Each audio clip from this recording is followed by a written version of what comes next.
teman-teman, perkenalkan saya Anastasia Putri Dokarmo. Di video yang kedua ini saya mau bercerita tentang cerita rakyat. Nah, di sini itu kita harus menceritakan cerita rakyat yang berasal dari daerah kita masing-masing. Nah, di sini saya memilih cerita rakyat tentang Kekaluk. Mungkin Kekaluk ini tidak terdengar asing lagi di telinga teman-teman, karena pasti teman-teman sudah terbiasa mendengar kata tersebut, Kekaluk, tidak asing lagi. Nah, Kekaluk ini itu sangat membantu kebutuhan kita. Contohnya, Kekaluk itu dia bisa menyembuhkan orang yang sakit, orang yang patah tulang, khususnya orang yang patah tulang. Terus Kekaluk ini juga bisa menjadi bekal untuk anaknya yang mau ikut tes tentara. Contohnya ikut tes tentara, anaknya itu dibekali dengan Kekaluk. Nah, supaya apa? Supaya anaknya itu terhindar dari ancaman bahaya begitu, kayak dari musuhnya, dari dia punya musuh yang ingin menembak anaknya, tetapi tidak mengenai kalau anaknya itu memakai Kekaluk. Terus Kekaluk itu katanya Kekaluk itu bisa digunakan oleh seorang pencuri. Nah, jika seorang pencuri ini menggunakan Kekaluk, dia bisa menutupi dirinya itu tidak terlihat. Nah, jika dia mencuri sapi dan jika dia menggunakan Kekaluk, saat dia ketahuan, kita tidak bisa melihatnya secara langsung. Tapi sebenarnya dia tuh ada di sekitar kita, cuman kita tidak bisa melihatnya karena dia menggunakan Kekaluk begitu. Terus satu-satunya cara bagaimana biar kita bisa melihat wujud dia seperti kita bertatapan muka, itu dengan cara dia itu harus terkena air atau dia terjatuh dalam air. Nah, itu kita bisa melihat dia. Nah, Kekaluk ini tuh dipercayai oleh semua masyarakat. Tapi Kekaluk ini kalau kita melihat melalui logika atau kita berpikir melalui logika, sedikit tidak masuk akal gitu.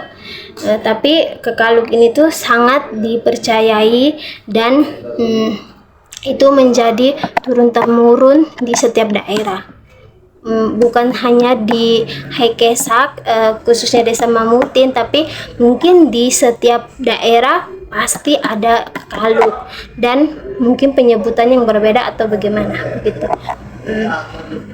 Nah, mungkin ini sekian dari tentang Kekaluk. Saya mau cerita lagi mengenai asal-usul padi. Nah, cerita ini tuh berasal dari kampung halaman mama saya, yaitu di Jawa. Nah, menurut cerita ini padi itu berasal dari seorang Sri Dewi. Nah, suatu hari Sri Dewi ini dia itu merupakan putri kayangan yang cantik jelita. Nah, putri kayangan ini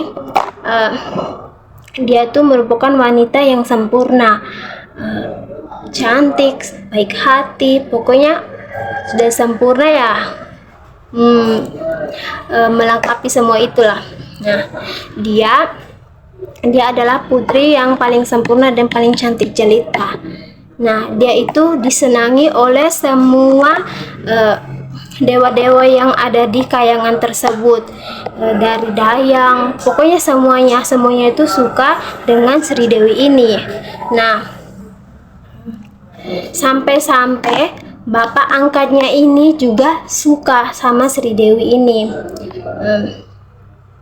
dan informasi ini bocor dan diketahui oleh para penduduknya, terus para dewa-dewa yang lain, dewa-dewa yang lain itu merasa tidak baik kalau ayah angkatnya sampai ini menyukai anak angkatnya begitu.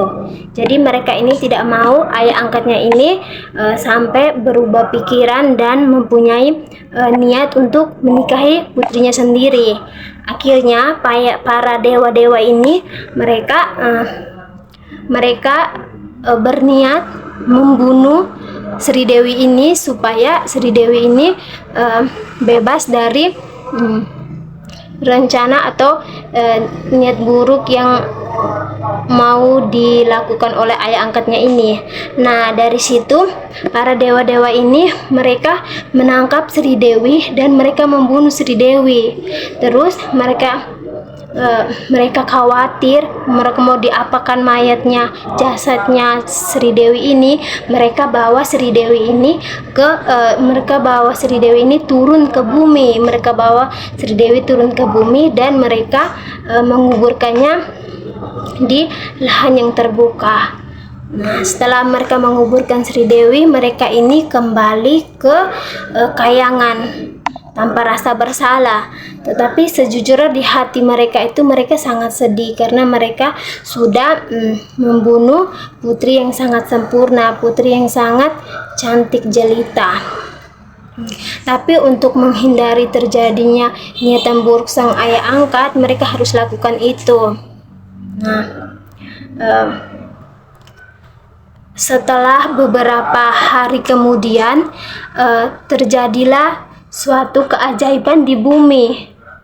Mereka melihat bahwa makam atau kubur yang mereka kubur Sri Dewi ini itu ada tumbuh padi.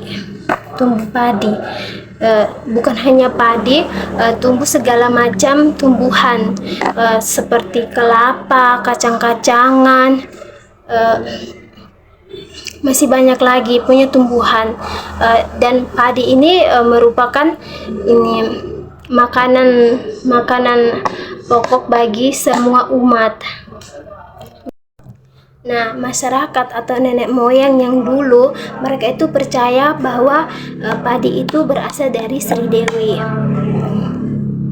Jadi menurut masyarakat di Jawa itu padi itu berasal dari